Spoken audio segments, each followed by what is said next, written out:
नमस्कार, मैं हूं मनोज मनु। आंकड़े हमारे फैसला आपका में आप सभी का स्वागत है। विस्तार से चर्चा करेंगे कल सुबह 7 बजे से लेकर शाम 6 बजे तक जम्मू कश्मीर विधानसभा चुनाव के लिए मतदाता लोकतंत्र के पर्व में अपने विधानसभा क्षेत्र के जनप्रतिनिधि को चुनेंगे। कल फर्स्ट पेज के जी हां, पहले चरण की 7 जिलों की 24 विधानसभा सीटों पर वोटिंग होगी, लिहाजा सुरक्षा व्यवस्था चाक चौबंद है। फर्स्ट फेज की 24 में से 8 सीटें जम्मू डिवीजन और 16 सीटें कश्मीर घाटी की हैं। सबसे ज्यादा 7 सीटें अनंतनाग और सबसे कम 2 सीटें शोपियां और रामबन जिले की हैं। चुनाव आयोग के मुताबिक पहले फेज में 219 कैंडिडेट चुनाव मैदान में हैं और इस फेज में मुफ्ती परिवार का गढ़ रही बिजबेहरा सीट भी है। यहां पीडीपी की मुखिया महबूबा मुफ्ती की बेटी इल्तिजा पहली बार चुनाव लड़ रही हैं। महबूबा और उनके पिता मुफ्ती मोहम्मद सईद मुख्यमंत्री रह चुके हैं। आपको बता दें कि जम्मू कश्मीर की 90 विधानसभा सीटों पर 18 सितंबर, 25 सितंबर और 1 अक्टूबर को 3 चरणों में वोट होंगे, जिसके बाद नतीजे 8 अक्टूबर को घोषित किए जाएंगे। कल होने वाले चुनाव को लेकर मैदान में कई स्वतंत्र उम्मीदवार भी हैं, इंडिपेंडेंट कैंडिडेट्स भी हैं और पोलिंग स्टेशन पर सुरक्षा सहित सभी सुविधाएं भी मौजूद हैं। मतदान के लिए जोर शोर से जागरूकता अभियान भी चलाया जा रहा है और चुनाव आयोग के कई कार्यक्रम भी किए जा रहे हैं। जम्मू कश्मीर में हम अपने संवाददाताओं के ताज़ा हालत से जायजा लेंगे और इसके पहले चुनाव की तैयारियों को लेकर बयान किस तरीके से आए हैं उन्हें एक बार सुनिए। जम्मू कश्मीर में पहले चरण के चुनाव जो हैं वो होने वाले हैं 18 तारीख को और उसी को लेकर खासतौर पे सुरक्षा के कड़े इंतजाम किए गए हैं ताकि स्मूथ तरीके से चुनाव हो सके। हमारे साथ इस पे बात करने के लिए वीके वेदी साहब हैं, आईजीपी कश्मीर। सर, बहुत बहुत स्वागत है आपका। किस तरह से चैलेंज है, क्योंकि पार्लियामेंट चुनाव बहुत बेहतरीन तरीके से हुए, लोगों ने बढ़ चढ़ कर भाग लिया, इस बार किस तरह की तैयारी है, क्या चैलेंजेस हैं? देखिए, जैसा आप जानते हैं कि पहले चरण का जो चुनाव है वो 18 तारीख के लिए डेजिग्नेटेड है और इसके लिए जम्मू कश्मीर पुलिस ने काफ़ी इलाबोरेट सिक्योरिटी अरेंजमेंट्स किए हैं। They are in nature of multi tiered security arrangements, चाहे डिस्ट्रीब्यूशन सेंटर्स की सिक्योरिटी हो, स्ट्रांग रूम की सिक्योरिटी हो और पोलिंग स्टेशंस की सिक्योरिटी हो। इसी तरीके से यहाँ पे हमें काफ़ी सेंट्रल आर्म्ड पैरामिलिट्री फोर्सेस भी इस सिक्योरिटी प्लान में शामिल हैं और इसके अलावा जम्मू कश्मीर आर्म पुलिस और जम्मू कश्मीर पुलिस की जो एग्जीक्यूटिव विंग है वो भी इसमें शिरकत करेंगे। तो लिहाजा काफ़ी मल्टी टीयर्ड सिक्योरिटी अरेंजमेंट्स हैं, डिफरेंट लेयर्स हैं उसमें और प्रॉपर उनका, ताकि अपना जो पोलिंग पार्टीज़ हैं अपने जो पोलिंग स्टेशंस पे स्ट्रीमलाइन तरीके से टाइमली पहुँच जाएँ और पोलिंग डे वाले दिन अच्छे से फ्री और फेयर माहौल में और एक सिक्योर एनवायरनमेंट में चुनाव करा सकें, उसके लिए पूरी तैयारियां की गई हैं। खासतौर पे साउथ कश्मीर का इलाका जो है लंबे समय तक कहीं ना कहीं टेरर इंसिडेंट्स के लिए जाना भी जाता है, मगर अब चीज़ें बड़ी कंट्रोल में हैं। ऐसे कौन से पोलिंग स्टेशन हैं जो हाइपर टेंशन वाले हो सकते हैं, वहाँ पर क्या अतिरिक्त बंदोबस्त किए गए हैं और लोगों के लिए क्या हिदायतें हैं जब वो पोलिंग स्टेशन आए, डूज एंड डोंट्स क्या हैं उनके लिए? देखिए, जब किसी भी इलाके में जो होता है एक वल्नरेबिलिटी मैपिंग और सेंसिटिविटी मैपिंग होती है और उसी के हिसाब से बहुत सी पोलिंग लोकेशंस को डिफाइन भी किया जाता है। सारी लोकेशंस ऐसी नहीं होती, बट कुछ ऐसी जगह होती हैं वहाँ पे एक जो हम लोगों का जो सिक्योरिटी डिप्लॉयमेंट का जो गाइडलाइंस के हिसाब से स्केल है उसकी पूरी तैयारी रखी जाती है। हमारे पास सेंसिटिव बूथ्स 5 हैं और उसके अलावा हमारे 347 नॉर्मल बूथ्स हैं। इसके ऊपर हमने सिक्योरिटी के माकूल इंतजाम किए हुए हैं। उसकी हम डिटेल तो नहीं दे पाएंगे, लेकिन इतना बता सकते हैं कि अच्छे इंतजाम हैं। ओवरऑल जितनी भी सिक्योरिटी सिनेरियो उसको देखते हुए डोमिनेशन जो भी लगनी है, नाइट डोमिनेशन, डे डोमिनेशन, वो सारा लगा के हम ठीक से इंतजाम किए हुए हैं। सब पोलिंग स्टेशन में सिक्योरिटी तो क्या क्या? ये तो एक रिक्वायरमेंट है कि सेंट्रल पैरामिलिट्री फोर्सेस को डिप्लॉय करना है पोलिंग बूथ्स के ऊपर, उसके हिसाब से हमें उसी टाइप से डिप्लॉयमेंट की हुई है और साथ साथ में हमारे पुलिस के भी 2 या 3 बंदे उसमें डिप्लॉयड हैं। सब पोलिंग स्टेशन तो वेबकास्टिंग होगा, तो आपसे पोलिंग पार्टी निकल रही है, उसके साथ भी पुलिस। अब बिल्कुल ज़िला पुलवामा की बात करें, हमारे यहाँ पे 4 असेंबली कॉन्स्टिट्यूंसीज़ हैं। पांपोर है, त्राल, पुलवामा और राजपुरा।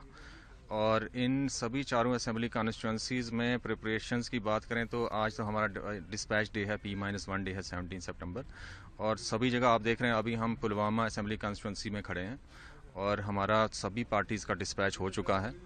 और हमारे कुल ज़िला में 481 पोलिंग स्टेशंस हैं। सभी 481 पोलिंग स्टेशंस पे जो इलेक्शन कमीशन ऑफ इंडिया के आदेशानुसार जो उसमें अरेंजमेंट्स करने हैं, अश्योर्ड मिनिमम फैसिलिटीज़, वो हमने रखी हुई हैं सभी जगह। और हमारे सभी पोलिंग स्टेशन जो हैं उसको वेबकास्टिंग से हम कवर कर रहे हैं सबको, और उसको मॉनिटर किया जाएगा centrally, district level, UT level, और ऑनरेबल कमीशन भी उसको मॉनिटर करेगी।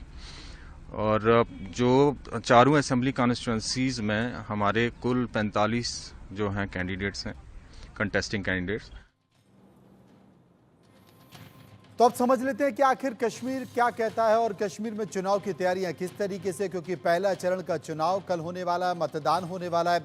मतदान की तैयारियां कैसी हैं, सुरक्षा व्यवस्था कैसी है, अपने सभी सहयोगियों से बात करेंगे। अजय जांड्याल जो कि अनंतनाग में मौजूद हैं, आशिक मीर जो कि दूरू अनंतनाग में है, महिमा कटारिया डल झील पर हैं श्रीनगर में, और आरजू सेठ डोडा जम्मू में मौजूद हैं। सबसे पहले मैं बात करूंगा, अजय जांड्याल हमारे साथ मौजूद हैं। अजय, किस तरह की तैयारियां हैं, किस तरह की व्यवस्था है, क्योंकि लगातार पड़ोसी देश पाकिस्तान कुछ ना कुछ ऐसा कर रहा है कि शांतिपूर्ण तरीके से मतदान ना हो पाए। देखिए, बिल्कुल आपने सही कहा मनोज। जिस तरीके से लगातार आप पिछले एक सप्ताह में देखे गतिविधियां हुई हैं और पाकिस्तान की तरफ से जो आतंकी गतिविधियों को चलाने का सिलसिला जारी है, वो बताता है कि पाकिस्तान को रास नहीं आ रहा कि जम्मू कश्मीर में शांति है। पार्लियामेंट के चुनावों में 55% वोटिंग हुई थी, और इस बार एक बार फिर से जब विधानसभा के चुनाव होने जा रहे हैं उसमें बम्पर वोटिंग की आशंका पाकिस्तान को है। इसी वजह से ये चीज़ें हो रही हैं, और इसी के चलते सुरक्षा व्यवस्था को बेहद कड़ा किया गया है। खासकर अगर बात की जाए तो जो चिनाब रीजन का इलाका पड़ता है जम्मू के खिते में, डोडा किश्तवाड़ का, और उसके साथ साथ साउथ कश्मीर का इलाका। और साउथ कश्मीर में पिछले 3 दिनों से मैं लगातार साउथ कश्मीर गया हूं, चाहे वो बिजबेहारा का इलाका हो, चाहे वो शोपियां का हो, चाहे वो अनंतनाग का इलाका हो। इन इलाकों में जिस तरीके से इस बार कैंपेन हो रहा है वो बताता है कि लोगों में उत्साह कितना है। लोग चाहते हैं कि वो घरों से बाहर आएं, वो वोट डाल सकें, क्योंकि लंबे अरसे तक कितने दशकों तक ये लोग जो हैं अपने घरों से बाहर निकलकर वोट नहीं डाल पाते थे। दहशत इस कदर बनाई हुई थी, मगर अब वो दहशत खत्म है।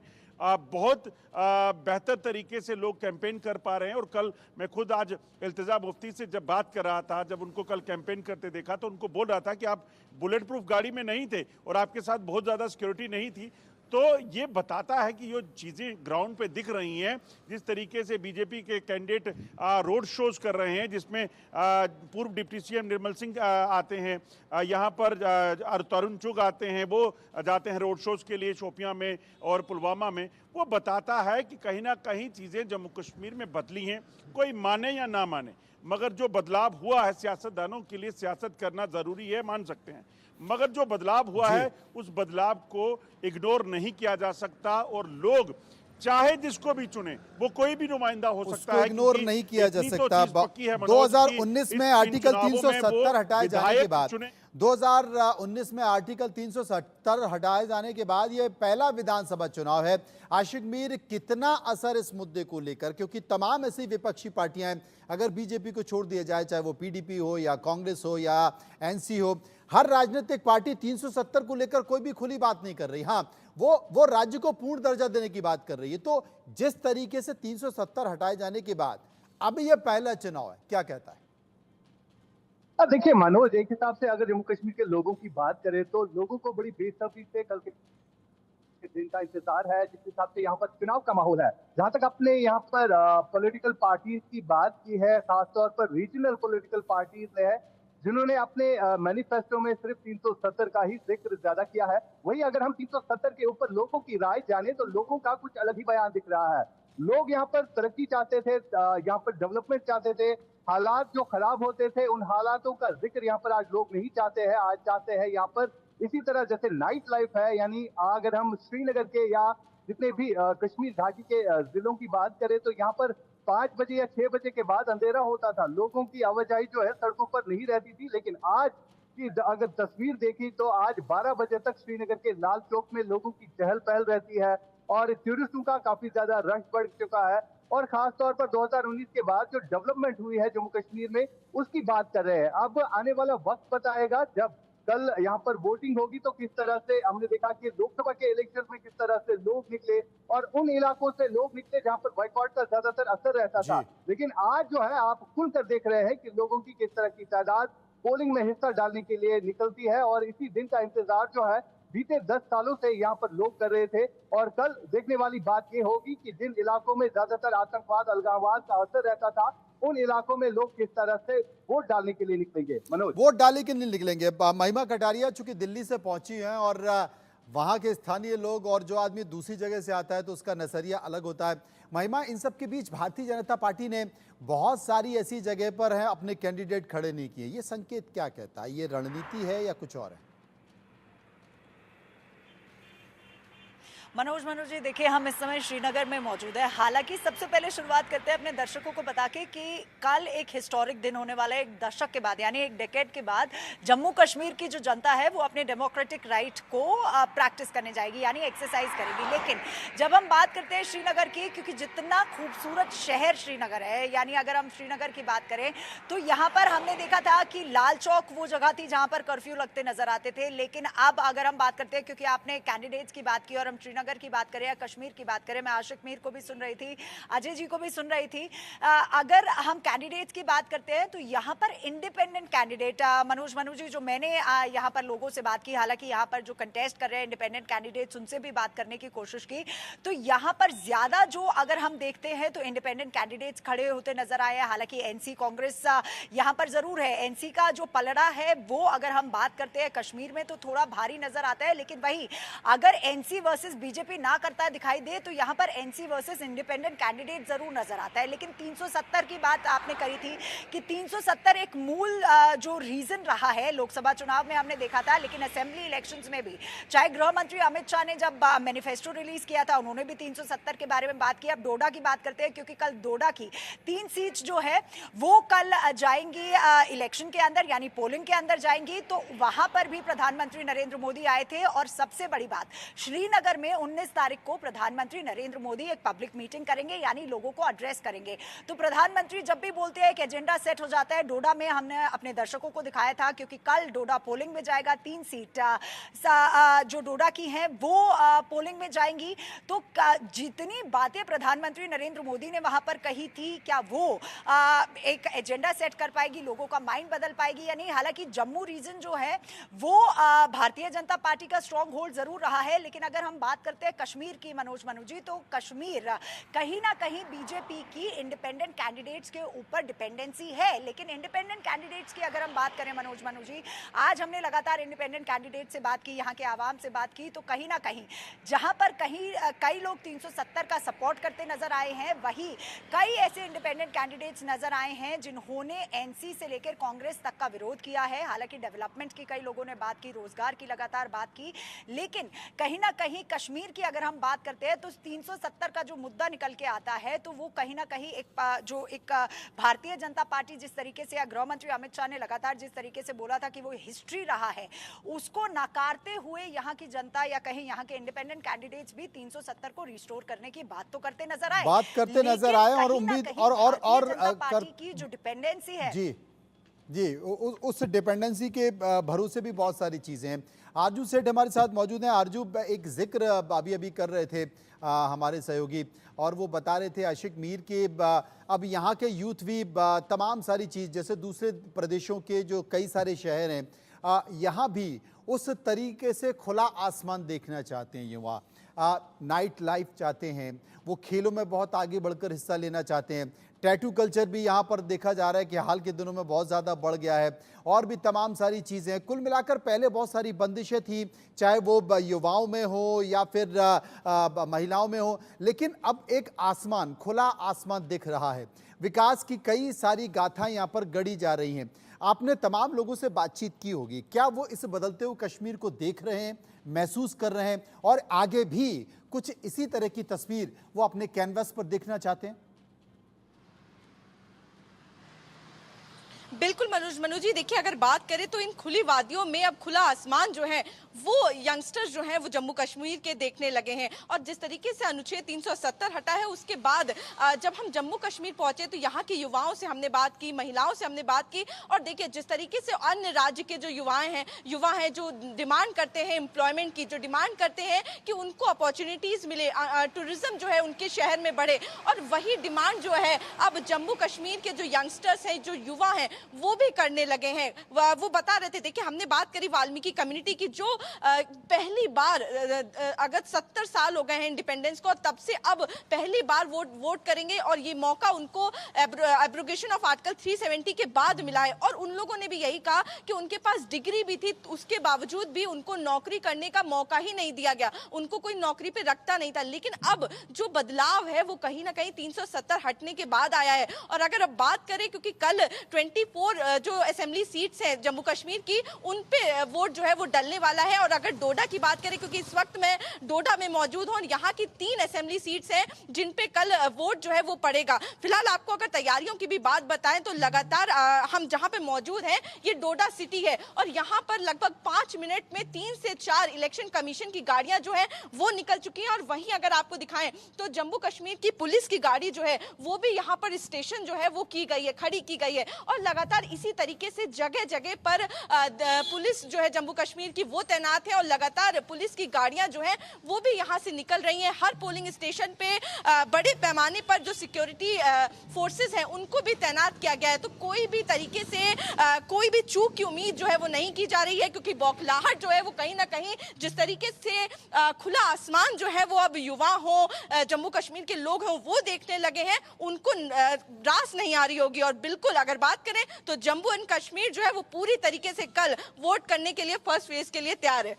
जी, कई ऐसी घटनाएं। नासिर खान हमारे साथ मौजूद हैं। नासिर खान, चाहे वो केसर से महक रहा पंपोर हो या आतंकियों के पोस्टर बाहर रहे बुरहान वानी का गांव हो, कई सारे धमाकों में 40 सीआरपीएफ जवान की मौत तक का गवाह पुलवामा रहा हो, कई सारी ऐसी जगह हैं जो बहुत सारी बातों का जिक्र लोगों के जहन में बना हुआ। और हाल के समय में ये कहा गया कि कश्मीर की फिजा बदली है। लंबे समय तक सरकार नहीं थी, एलजी के भरोसे सरकार चली है। सरकार होती है तो आपके विधायक होते हैं, जनप्रतिनिधि होते हैं, मंत्री होते हैं, लोग उन तक अपनी बात कहते हैं। लेकिन यहाँ नेता नहीं थे, जनप्रतिनिधि नहीं थे, सरकार नहीं थे, सीधे अफसरशाही थी, अधिकारी थे। क्या लोगों को ये पसंद आया कि सीधे अपनी बात कहें, या लोग कहीं ना कहीं अंदर कुछ सोच रहे हैं? क्योंकि एक दशक बाद उनको ये मौका मिल रहा है कि अपने मत का प्रयोग करें और जो उनके अंदर है वो उसके जरिए बाहर लेकर आए।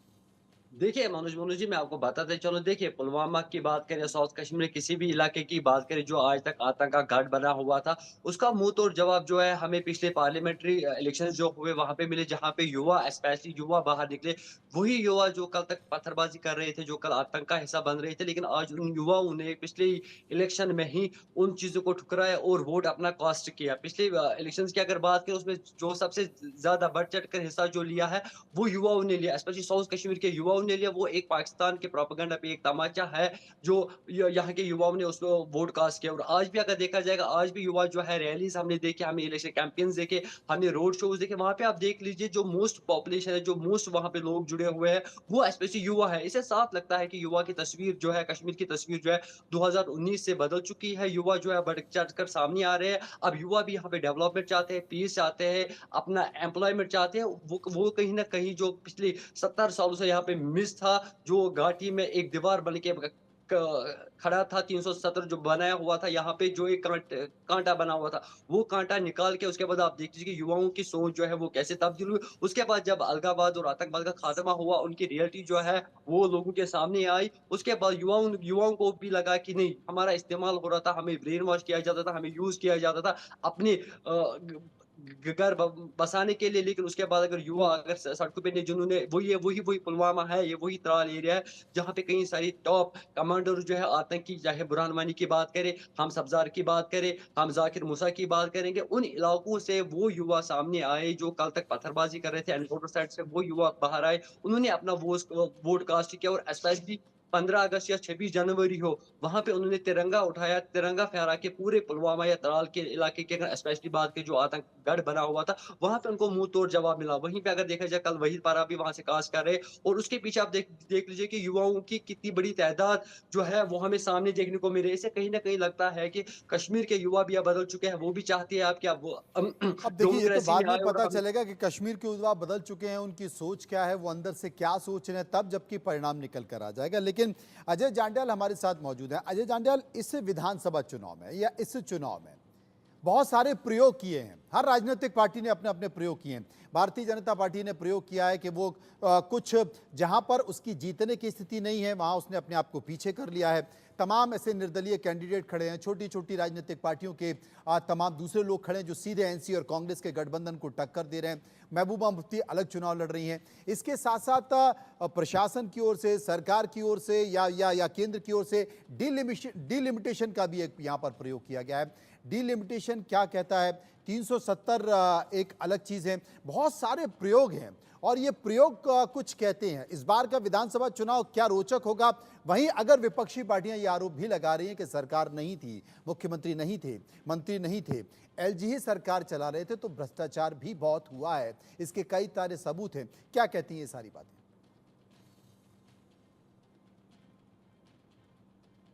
सबसे बड़ी बात है कि राजनीतिक दलों को अपनी राजनीति करनी है और ये करनी इसलिए ज़रूरी है कि उन्होंने अपने आप को जिंदा रखना है लोगों में। और जब 10 सालों से चुनाव ना ही हुए हों विधानसभा के, तो आप सोचिए उनके पास मुद्दे क्या होंगे। मुद्दे यही हो सकते हैं कि जो केंद्र में शासन कर रहा है और जिसका राज्यपाल यहाँ पर है उस पर इल्ज़ाम लगाए जाओ। इसमें कोई दो राय नहीं कि अगर करप्शन हुई है, जांच एजेंसियां जांच करेंगी, हम इसमें नहीं जाते हुई है या नहीं हुई है। मैं कह रहा हूं कि सियासतदानों ने सियासत करनी है। मगर जम्मू कश्मीर की जो सबसे बड़ी चीज़, मैं जिस चीज़ को देख रहा हूं, मैं आपको बताऊं कि जम्मू कश्मीर में चुनाव हो रहे हैं 10 सालों के बाद, इसमें कोई दो राय नहीं। जम्मू कश्मीर के युवा क्या सोचते हैं, क्या नहीं सोचते हैं, इस पर मैं कुछ नहीं कहूँगा।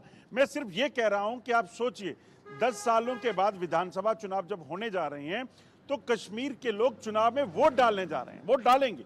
वो किसी को चुने, वो इंजीनियर रशीद को चुने, वो अल्ताफ बुखारी को चुने, उमर अब्दुल्ला को चुने, महबूबा मुफ्ती को चुने, किसी को भी चुने, मगर चुनेंगे।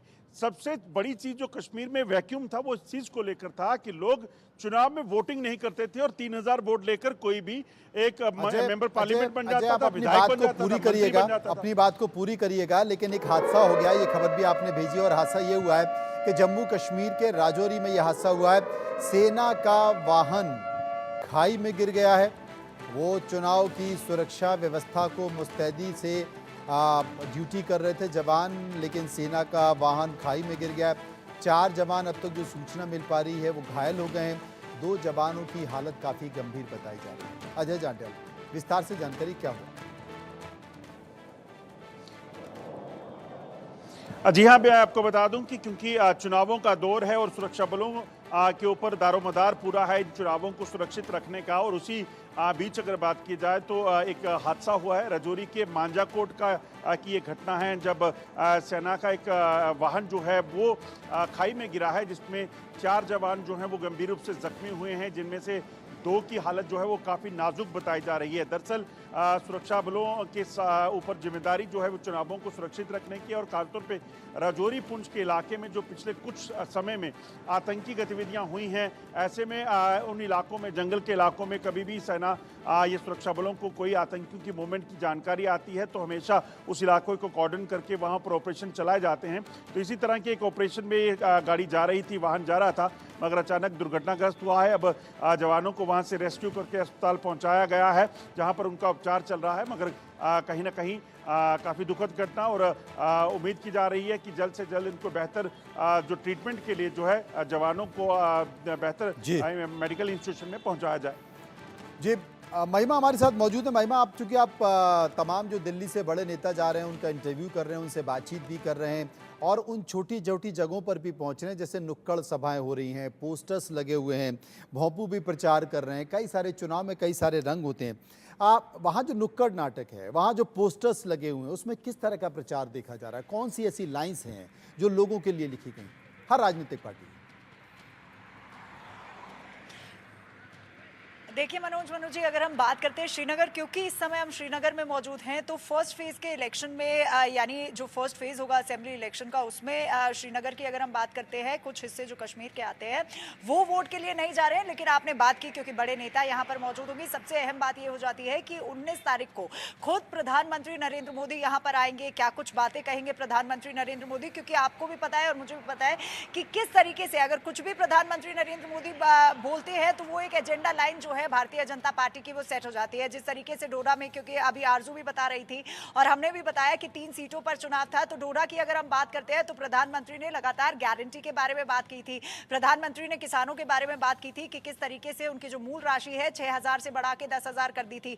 तो क्या कुछ ये फैक्टर्स जो कि इनके मैनिफेस्टो में, यानी भारतीय जनता पार्टी के जम्मू कश्मीर के मैनिफेस्टो में निकल के आए हैं, क्या ये फैक्टर्स जो डोडा है या कहें जम्मू कश्मीर की जनता को लुभा पाएगी या नहीं, ये देखना होगा। यूथ के बारे में लगातार बात की, डेवलपमेंट के बारे में लगातार बात की। हालांकि प्रधानमंत्री नरेंद्र मोदी ने यह भी कहा था कि किस तरीके से डोडा में एक्सपेक्टेड नहीं था, लेकिन फिर भी 5 स्टार जो होटल्स है वो भी वहां पर खुल रहे हैं। यानी जो डेवलपमेंट है एक साइड हो रहा है। लेकिन अगर हम श्रीनगर की बात करते हैं, जहां पर हम आज मौजूद हैं, तो हमने तमाम यहाँ की आवाम से बात करने की कोशिश की। मैं सुन रही थी अभी अजय जांडियाल जी को कि एलजी पर लगातार आरोप लगाती नजर आती है, चाहे वो एनसी हो या कांग्रेस पार्टी हो, कि एक वैक्यूम जो है वो भी अजय जी कह रहे थे कि क्रिएट हो गया था। तो लोगों का भी कहीं ना कहीं मानना था कि जनता की जो सुनवाई है वो प्रॉपर तरीके से नहीं हो पाई। कई लोगों का कहना था कि लॉ एंड ऑर्डर की सिचुएशन होती है, डिपार्टमेंट्स होते हैं, पुरानी सरकार थी जो कि लॉ एंड ऑर्डर सिचुएशन नहीं चला पाई थी। लेकिन अब नए चेहरों को मौका देना है। यानी अगर हम बात करें कश्मीर के आवाम की, तो कश्मीर के आवाम का यही कहना है कि नए चेहरों को मौका देना और साथ ही साथ बदलता कश्मीर, क्योंकि लाइन ये जो है, जो प्रधानमंत्री नरेंद्र मोदी ने खुद ये लाइन दी थी मनोज जी, आपको याद होगा कि कश्मीर बदल रहा है, बदलता भारत है। तो यानी बदलते कश्मीर को वोट देने के लिए यहाँ पर जो आवाम है वो बहुत उत्सुक नजर आ रही है कि किस तरीके से चेंजेस जो है उसको एक्सेप्ट करती कहीं ना कहीं यहाँ की जो आवाम है वो नजर आ रही है। लेकिन कितनी बड़ी रैली, क्योंकि तरुण चुग के बारे में बात की, निर्मल सिंह के बारे में बात की। हालांकि निर्मल सिंह का जो टिकट है वो उनको नहीं मिल पाया, लेकिन प्रचार में सबकी जो ड्यूटीज है वो भारतीय जनता पार्टी ने जो जिस डिपार्टमेंट में अच्छे हैं वो बड़ी अच्छी तरीके से दी है। हालांकि पब्लिक रैली खुद गृह मंत्री अमित शाह की अभी 2 दिन पहले जम्मू कश्मीर में पब्लिक मीटिंग्स थी, लगभग 3 उन्होंने पब्लिक मीटिंग की थी और तमाम बातें वहां पर उन्होंने आके कही थी। और 370 को लेकर लगातार गृह मंत्री अमित शाह का भी यही कहना है, प्रधानमंत्री नरेंद्र मोदी का भी यही कहना है, और जितने भी आला कमान या बड़े नेता हैं भारतीय जनता पार्टी के, उनका यही कहना है कि 370 की मनोज जी अगर हम बात करते हैं तो वो हिस्ट्री है कहीं ना कहीं। लेकिन इंडिपेंडेंट कैंडिडेट्स हो या एनसी हो, क्योंकि हमने जितेंद्र जी से भी खुद बात की थी, यानी डॉक्टर जितेंद्र से बात करते हुए हमने पूछा था कि क्यों आखिर 370 को लेकर, चाहे वो नेशनल कांग्रेस हो या कांग्रेस पार्टी हो, कहीं ना कहीं भटकाने की कोशिश करती नजर आ रही है आवाम को। तो उनका ये साफ तौर से कहना था, क्योंकि प्रधानमंत्री नरेंद्र मोदी ने खुद 3 खानदानों की बात की थी कि किस तरीके से 3 परिवारवाद एक बड़ा, आपने ठीक कहा, परिवारवाद एक बड़ा, भारतीय यानी जनता पार्टी बीजेपी बड़ा मुद्दा लगा रही है। हमारे साथ आशिक मीर मौजूद हैं। आशिक मीर, तमाम तरह की बातों के साथ साथ गुफवारा से इल्तिजा मुफ्ती तो चुनाव लड़ रही हैं, पहली बार चुनाव लड़ रही हैं, उन्हें भी बड़ी टक्कर मिल रही है, इतना आसान नहीं है। इसके साथ साथ अनंतनाग, पहलगांव, इंदरबाल, किश्तवाड़ा, मैडर, नागसैनी, कई जगह एक कैंडिडेट नहीं है, 9 कैंडिडेट, 13 कैंडिडेट, 10 कैंडिडेट, कई चीजें ऐसी हैं इन 24 सीटों में से जो पहले चरण की हैं, जहां त्रिकोणीय संघर्ष देखा जा रहा है।